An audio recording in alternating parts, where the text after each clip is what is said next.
Buenas, bienvenidos a este video de la entrada en calor, ¿sí? Preguntas básicas, si es necesaria, si es importante y de serlo, cómo realizarla. ¿Es necesaria hacer la entrada en calor? Bien, según esta última review sistémica, ¿sí? El 79% de los criterios incluidos en los diferentes estudios analizados muestran mejoras en la performance después de utilizar protocolos de entrada en calor. Y acá es importante aclarar la primera diferencia con nuestro trabajo diario. Estos protocolos de investigación siempre lo que hacen es un protocolo de entrada en calor y una evaluación de la que sea, pero con máxima intención, ¿sí? De esfuerzo máximo. Puede ser fuerza, puede ser saltabilidad, puede ser una carrera o lo que sea. El punto es que siempre se busca el 100% para saber si realmente hubo un efecto en la entrada en calor. Y esto no es lo mismo que hacemos nosotros cuando vamos a entrenar, que si bien cada tanto puede ser que haya que hacer un esfuerzo máximo en un primer ejercicio, en general el esfuerzo no es de tan alto nivel. Entonces, quizá ¿sí? Uno puede conjeturar que no sea tan importante realizar una entrada en calor previo al primer ejercicio que vayamos a hacer. ¿Y qué logra un calentamiento adecuado? Bien, aumento del flujo sanguíneo hacia los músculos trabajados, ¿sí? Mejora en la entrega de oxígeno a esos mismos músculos, mejora en las reacciones metabólicas claves, ¿sí? Disminuye la resistencia viscosa de los músculos y las articulaciones, permitiendo movimientos más fluidos sobre un mayor rango de movimiento. Mejoran los tiempos de contracción y relajación del músculo, mejora la tasa y la amplitud de producción de fuerza. Eso último puede sonar un poco técnico, hay muchas formas distintas de hacer fuerza. Digamos que va a mejorar la producción de fuerza por unidad de tiempo y la cantidad de fuerza que uno va a poder hacer. La pregunta que todo el mundo dice, ¿reduce lesiones? Sí, es como obvio que sí. No, bueno, no es tan obvio que sí. Hay muchos veremos, hay demasiadas conjeturas acá, no tenemos certeza, pero podríamos pensar que sí, sí, tiene sentido pensar que sí, pero no lo sabemos a ciencia cierta.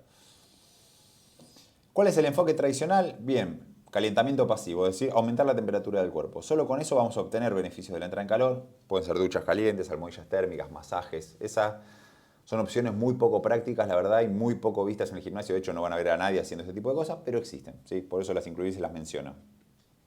Y después tenemos lo que es calentamiento general y calentamiento específico. Calentamiento general, justamente como su nombre lo dice, es algo general, son actividades básicas, no tiene relación con la tarea siguiente que vamos a hacer y obviamente requiere mover los grandes grupos musculares. ¿Sí? Es lo típico que uno hace de correr, andar en bicicleta, saltar la soga, usar un remo, no se parece a lo que sigue. Y después tenemos lo que es calentamiento específico. Si estuviéramos hablando en el ámbito de un deporte, sería movimientos o ejercicios propios del deporte. Cuando hablamos en un gimnasio, que es lo que nos compete a nosotros, tiene que ver con el ejercicio que estamos por hacer, ¿sí? Y este es un protocolo que a mí me gusta mucho, protocolo RAMP, ¿sí? Elevar, activar, movilizar y potenciar. ¿Qué es elevar básicamente? Es aumentar la temperatura corporal y la frecuencia cardíaca, con cardio suave, ¿sí? Esto es el ejemplo básico, ¿sí? Caminar, trotar, saltar la soga, usar bicicleta fija, hacer ejercicios suaves de calistenia, ¿sí? Tengan en cuenta que es preparar, no fatigar, ¿sí? Debería ser algo de 5 minutos, 10 minutos, 15 minutos como una locura y ya diría que es innecesario, con 5 o 10 minutos suele andar. Obviamente hay muchas cuestiones acá que entran en juego que son, por ejemplo, la hora del día a la que uno va a entrenar. Si no es lo mismo si recién me levanto y voy a entrenar y estoy con el cuerpo congelado a que si estuve todo el día haciendo actividades. No es lo mismo llegar al gimnasio en verano con 35 grados que llegar en invierno con 5, ¿sí? Obviamente no es lo mismo tener 15, 20, 25, 40, 45, 50 años, ¿sí? La edad también es un factor bastante importante en este tipo de cosas. Ni hablar, bueno, obviamente hay gente que llega al gimnasio en bicicleta o viene caminando 15 cuadras. Esa parte ya está cubierta, así no es necesario llegar al gimnasio y ponerse a hacer eso. Pero, vuelvo a decir, en los casos donde una persona recién se levanta o estuvo muchas horas sentada y después llega al gimnasio y demás, está excelente la idea de meter 5 o 10 minutos de cardio a un ritmo suave, sin perder la capacidad de hablar de manera continua, sin que las palabras se entrecorten, ¿sí? Como primera etapa de este protocolo. Activar y movilizar. Activar no es más que producir tensión, ¿sí? Producir tensión y relajar los músculos involucrados y movilizar las articulaciones implicadas en rangos de movimientos completos. Seguimos con esta idea, es preparar, no fatigar, ¿sí? Si yo voy a hacer unas sentadillas con mi peso corporal porque sé que después voy a hacer sentadillas, la idea es que haga pocas repeticiones y llegue preparado a la sentadilla. Quizás si son mis primeras clases, recién arranco y la sentadilla con peso corporal para mí son un ejercicio, no es que son una entrada en calor, obviamente mi entrada en calor será solamente la parte de cardio porque ya después la sentadilla sin peso es como un ejercicio para mí. Ahora, si yo voy a hacer 100 kilos de sentadilla, bueno, podría hacer unas sentadillas con mi peso corporal antes de pasar a la etapa siguiente del protocolo. La fase de potenciar es ir aumentando gradualmente la intensidad de los movimientos específicos, ¿sí?, que se van a entrenar. Acá ya directamente me enfoco en el ejercicio que yo voy a hacer. Es decir, si yo voy a hacer sentadilla, la trepada la hago de sentadilla. Si voy a hacer banco plano, la hago de banco plano. Si voy a hacer remo en polea, voy a hacer remo en polea, ¿sí? Esta es la famosa tablita que tienen un video aparte que pueden ver cuando quieran, que es cómo realizar una trepada o series de aproximación. Así que no voy a entrar en detalle hoy. Igualmente acá tienen toda la información. Pueden pausar el video, ¿sí?, y refrescarla. ¿Qué es importante a tener en cuenta cuando van a hacer una entrada en calor? El tiempo, ¿sí? ¿Cuánto tiempo disponen para entrenar? Si disponen únicamente de 1 hora, tengan en cuenta que solamente los 5 minutos de cinta bicicleta ya les llevan el 8% de la clase, ¿sí? Ahí tienen, 10 minutos son el 16%, 15 minutos es el 25% de la clase. Es decir, si ustedes tienen 60 minutos para entrenar, es una pésima idea gastarse el 25% de la clase en la entrada en calor, ¿sí? Pésima idea. Ahora, si tienen 1 hora y media o un poquito más, un poquito menos, quizá, si lo sienten necesario, lo pueden llegar a hacer, ¿sí? Obviamente este tiempo no es solamente la parte de cardio, sino es toda la parte, ¿sí?, la de movilizar y la de potenciar. Como dije antes, otros momentos a tener en cuenta, otros factores a tener en cuenta, perdón, el momento del día, sí, a la mañana uno suele estar más frío, va a necesitar más. La actividad previa del cliente, vuelvo a decir, no es lo mismo una persona que llega caminando que llega en bicicleta que una persona que estuvo todo el día sentada y después se sube al auto, sigue sentada y después llega al gimnasio.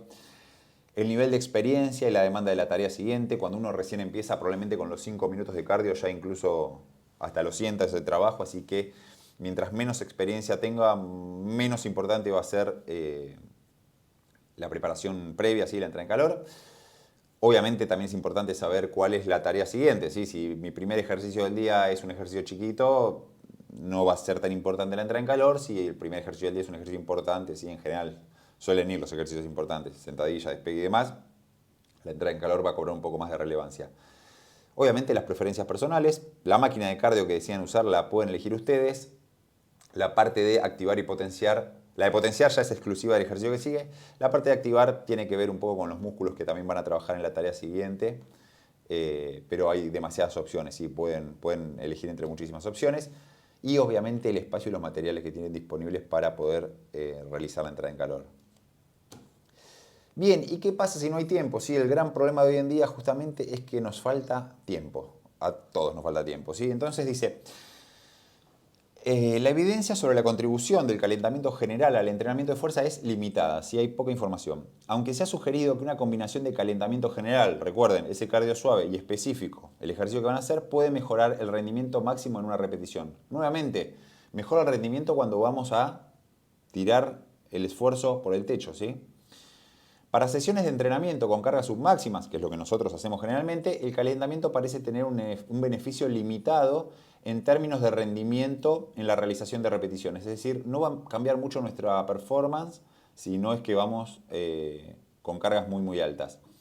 Para mejorar la potencia con ejercicios de alta intensidad, el calentamiento específico puede ser suficiente, ¿sí? Es decir, no tengo que hacer necesariamente la parte de la entrada en calor general.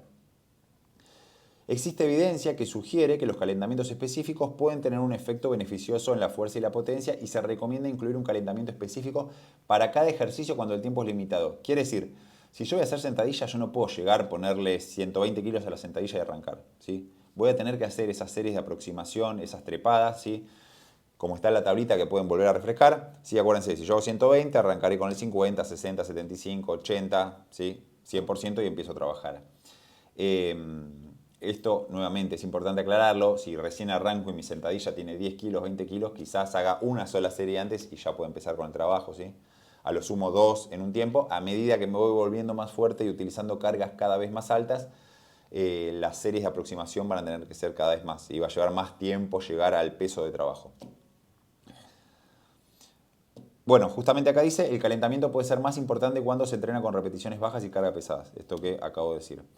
No hay suficiente apoyo para incluir calentamientos generales cuando el tiempo es limitado, pero algunos calentamientos específicos pueden ser útiles, especialmente para cargas pesadas, ¿sí? Mayor al 80% del máximo. Vuelvo a decir, en un mundo ideal, ¿sí? Si uno tiene el tiempo infinito disponible, debería poder llevar adelante todo el protocolo, ¿sí?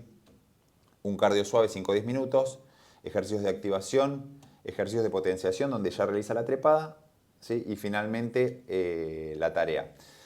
En la práctica diaria, mi recomendación cuando el tiempo escasea es idealmente, ¿sí?, los 5 o 10 minutos de cardio. En 5 suelen estar bien, tienen que sentir apenas que están empezando a sudorar un poquito, ¿sí?, la frecuencia cardíaca un poco más alta, y ya después yo iría directamente a las series de aproximación específicas al ejercicio que voy a realizar, ¿sí? Tengan en cuenta también que a medida que van haciendo distintos ejercicios a lo largo de la sesión, ya vienen de hacer ejercicios anteriores, entonces no es tan importante en todos los ejercicios hacer toda la trepada completa. Es decir, a ver, si mi primer ejercicio es una sentadilla y el segundo un banco, voy a tener que hacer toda la trepada completa. Pero si ya hice ejercicios de pierna, hice ejercicios de tren superior y de brazos, y el tercer, cuarto ejercicio, si es algo de hombros, y vengo a hacer banco plano, probablemente ya pueda arrancar a trabajar directamente el ejercicio, ¿sí?